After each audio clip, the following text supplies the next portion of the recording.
அஸ்ஸலாமு அலைக்கும் வரஹ்மத்துல்லாஹி வபரகாத்துஹும்.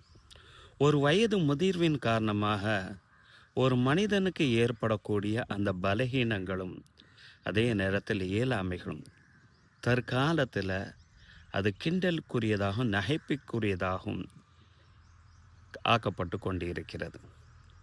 நாகரிகம் வளர்ந்துவிட்ட அமெரிக்காவில் கூட ஜோ பைடன் என்ற அதிபரனுடைய வயது முதிர்வை காரணம் காட்டியே அவரை பல விதத்தில் அவமானப்படுத்தி அந்த அதிபர் தேர்தலில் இருந்து அவரை விலக வைத்த சம்பவங்களும் நம் காலத்தில் நடந்து கொண்டு தான் இருக்குது. ஏன் நம்ம இந்தியாவில் கூட முன்னாள் பிரைம் மினிஸ்டர் மன்மோகன் சிங்கை அவருடைய வயது முதிர்வின் காரணமாக கிண்டலும் நகைப்பும் பண்ண பத்திரிகை துறை நண்பர்களும் ஏராளம்.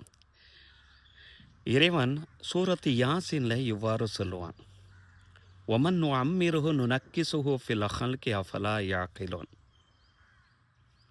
மனிதர்களை ஒரு குறிப்பிட்ட வயசு ஆனதுக்கு பின்னால் உங்களுடைய படைப்புகளை நாம் மாற்றவில்லையா என்று இறைவன் குறிப்பிடுகிறான். ஒரு குறிப்பிட்ட சாரார் மட்டும் வயசாகிறது கிடையாது.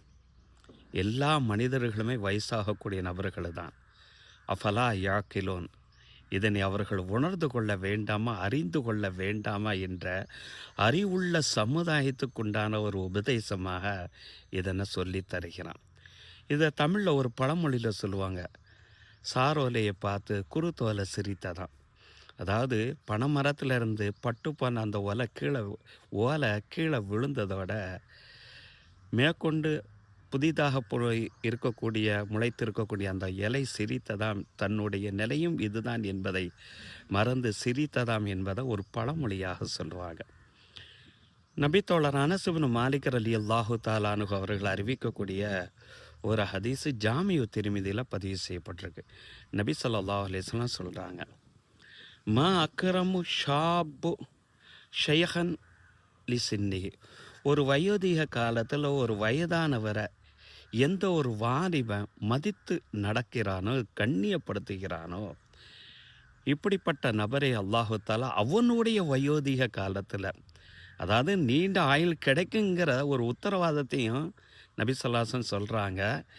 யார் கண்ணியப்படுத்துகிறாரோ இவருடைய வயோதிக காலத்திலையும் இவரை கண்ணியப்படுத்தக்கூடிய நபரை இறைவன் ஏற்படுத்தி தருவான் என்றார்கள் நபிகள் நாயகம் ஸல்லல்லாஹு அலைஹி வஸல்லம் அவர்கள்.